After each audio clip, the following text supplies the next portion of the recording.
उन्होंने दो दो मुस्लिमों की हत्या देखी। अंसारी गया, मुख्तार गया, अतीक गया। उनका जो सबसे बड़ा नेता था रामपुर का आजम खान जी, वो भी जेल में सड़ते रहे। उनके स्कूलों को तोड़ दिया गया, कॉलेजों को नेस्तनाबूद कर दिया गया। झूठा आश्वासन देकर मुसलमानों को वो हर बार मुख्यमंत्री बनना चाहते हैं। साथियों नमस्कार। अभी हम माननीय कांसीराम स्मारक स्थल लखनऊ में हैं और जिस तरह से बाबा साहब डॉक्टर भीमराव अंबेडकर की चर्चा गांव-गांव चली थी, अलग जगाने के लिए माननीय साहब भी लगातार साइकिल से चलकर लोगों को जोड़ने का प्रयास किया। माननीय कांसीराम साहब से मुलाकात तो नहीं हुई, लेकिन जब माननीय साहब इस दुनिया को छोड़कर चले गए, उनको अंतिम संस्कार कराने वाले हमारे साथ भंते जी हैं और बताया जाता है कि बहन कुमारी मायावती जी के साथ इनका स्कूली रिश्ता रहा है। बहुत बहुत स्वागत है आपका। कल लखनऊ की सरजमीन पर मान्यवर कांसीराम जी को श्रद्धांजलि देने के लिए 9 अक्टूबर सारे भारत के कोने कोने से यहाँ लोग आ रहे हैं। मान्यवर कांसीराम जी ने जो पार्टी बनाई, बहुजन समाज पार्टी जैसी भारत में कोई दूसरी पार्टी नहीं। क्यों नहीं? क्योंकि बहुजन समाज पार्टी, बहुजन समाज के जो महापुरुष थे, उनकी विचारधारा पर इस पार्टी को बनाया गया। चाहे ज्योतिराव फुले रहे हों, गाडगे महाराज रहे हों, गुरु नारायणन रहे हों, रामास्वामी नायकर रहे हों, कबीर रहे हों, बुद्ध रहे हों, महात्मा ज्योतिराव फुले हुए हों, डॉक्टर बाबा साहब अम्बेडकर रहे हों। केवल सारे देश में एक ही पार्टी है जो बहुजन समाज के महापुरुषों की विचारधारा पर बनी। इस पार्टी ने बहुत संघर्ष किया। मान्यवर कांसीराम जी के साथ में 25 वर्ष रहा और मान्यवर कांसीराम जी का अंतिम संस्कार पूरा का पूरा मैंने संपन्न किया। बहन जी जब 1978 में विट्ठल भाई पटेल भवन में पहला उनका स्पीच हुआ, उस समय में बहन जी के साथ में और डॉक्टर डी.आर. जाटव जो प्रोफेसर थे, हम तीनों लोग एक ही ऑटो से गए। बहन मायावती जी ने बहुत संघर्ष किया है। उस समय में उन्होंने गृहत्याग किया, जिस समय में लड़कियों का बाहर निकलना मुश्किल होता था। आज हम लोग ये कांसीराम प्रेरणा स्थल कहिए, इसे आदर्श स्थल किए, उन्हें नमन स्थल कहिए, कुछ भी कहिए, बहन जी ने पिछड़े दलित और अल्पसंख्यक के लिए बहुत काम किया। अभी अखिलेश जी ने न वो डॉक्टर अम्बेडकर को मानता है, न बुद्ध को मानता है, न कबीर को मानता है, न रामास्वामी नायकर को मानता है, न ज्योतिराव फुले को मानता है, न गाडगे महाराज को मानता है, न अम्बेडकर को मानता है, किसी भी बहुजन समाज को नहीं मानता। लेकिन जब इलेक्शन आते हैं तो वो पीडीए बनाता है। पीडीए का मतलब झूठा पीडीए, पिछड़ा दलित अल्पसंख्यक। पिछड़े में उन्हें यादवों के अलावा कोई और नज़र नहीं आता। न कहार आता, न लोहार आता, न सुनार आता, न पाला आता, न कुर्मी आता। उन्हें केवल एक ही समाज दिखता है, यादव। वही पिछड़ा वर्ग है। और दलित की बात तो करिए ही मत। दलित में तो वो किसी को पसंद करते ही नहीं। और अल्पसंख्यक में तो उन्होंने दो दो मुस्लिमों की हत्या देखी। अंसारी गया, मुख्तार गया, अतीक गया। उनका जो सबसे बड़ा नेता था रामपुर का आजम खान जी, वो भी जेल में सड़ते रहे। उनके स्कूलों को तोड़ दिया गया, कॉलेजों को नेस्तनाबूद कर दिया गया। झूठा आश्वासन देकर मुसलमानों को वो हर बार मुख्यमंत्री बनना चाहते हैं। मुसलमानों की संख्या यहाँ ज़्यादा है, दलितों की संख्या ज़्यादा है, पिछड़ों में बहुत से लोगों की संख्या ज़्यादा है। उनको कभी मुख्यमंत्री बनाने की बात नहीं करेंगे।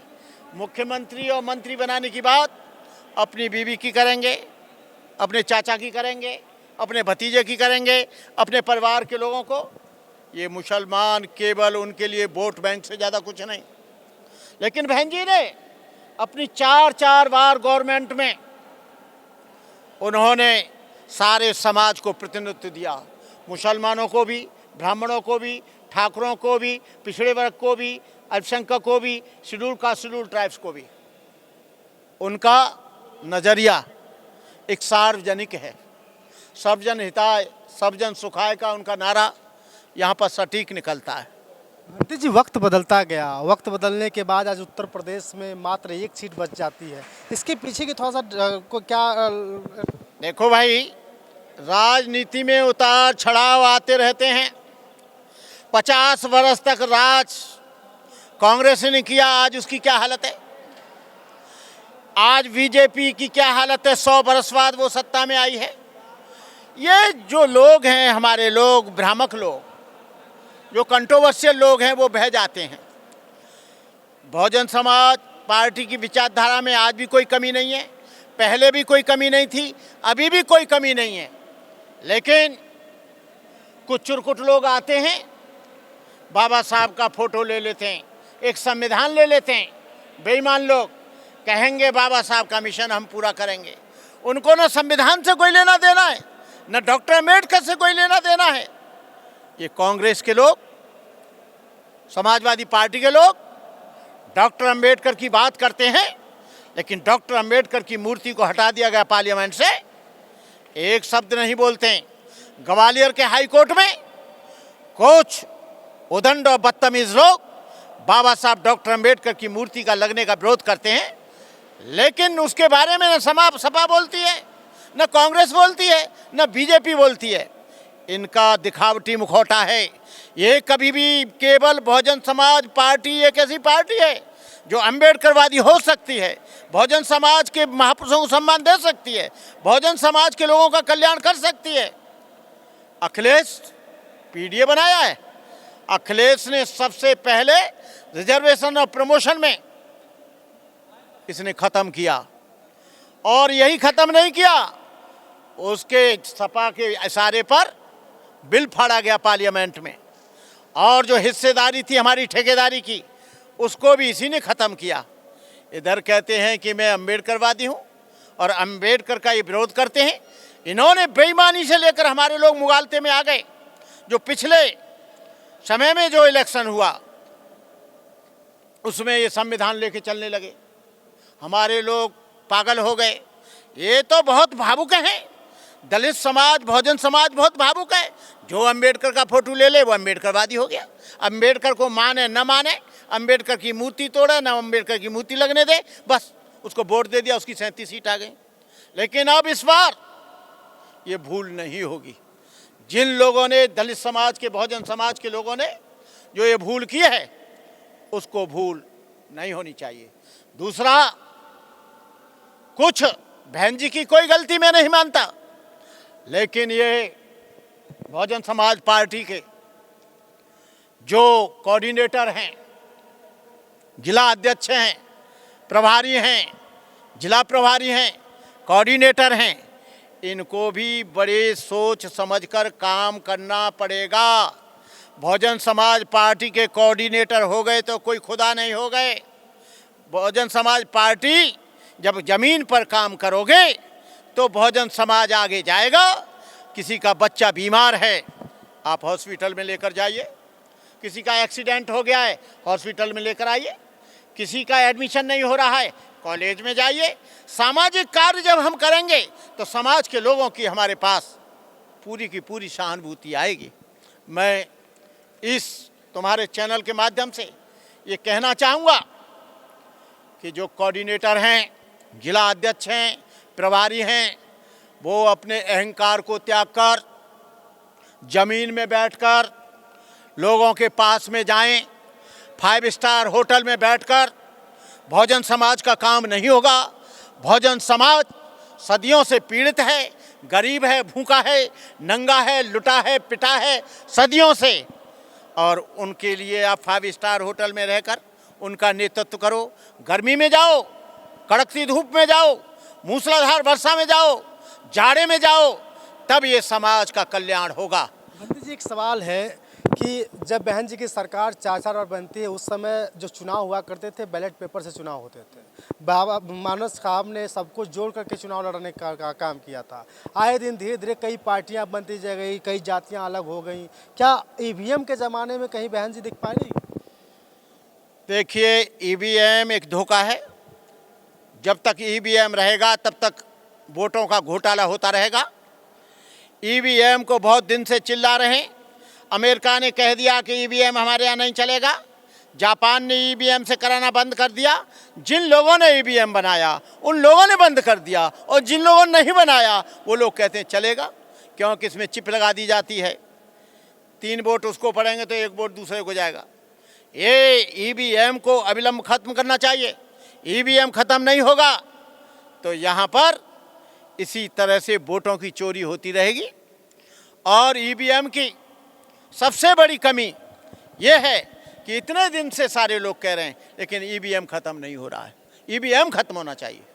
सुप्रीम कोर्ट के जज BR गवई साहब को लोग चर्चा कर रहे हैं कि जल्द ही ईवीएम पर रोक लगा देंगे, लेकिन जब मंच पर बैठते हैं, जब लोगों की बात कहना शुरू करते हैं, उनके ऊपर जूता फेंक दिया जाता है। देखिए, यहाँ चीफ जस्टिस बाद में है, पहले जाति आती है। दरोगा और पुलिस ऑफिसर बाद में है, IPS IAS बाद में है, पहले उसकी जाति आ जाती है। और ये जो 5000 वर्ष से जो जुल्म हुआ है और जुल्म की लंबी इतनी बड़ी फहरिस्त है, उसका मेन कारण है जातिवाद। जब तक जाति रहेगी तब तक यहाँ जुल्म होगा। जब तक जाति रहेगी बलात्कार होंगे। जब तक जाति होगी उत्पीड़न होगा। जब तक जाति रहेगी शोषण रहेगा। और जाति को कौन खत्म करेगा? हम लोग। जो हमारा आदर करता है हम उसका और उसके कुत्तों का आदर करेंगे। जो हमारा आदर नहीं करता है हम उसके बाप का भी आदर नहीं करेंगे। Self respect is more important. Self respect is more important then material gain. आप आत्मसम्मान सबसे बड़ी चीज़ है। इसलिए मैं अपने लोगों से कहना चाहूँगा जो अम्बेडकरवादी हैं, आज वो संघर्ष भी कर रहे हैं। 2 अप्रैल 2018 को हमारे बच्चों ने संघर्ष किया। 14 बच्चों ने अपने जीवन की कुर्बानी दी। और अब ये समाज इतना कमज़ोर नहीं है।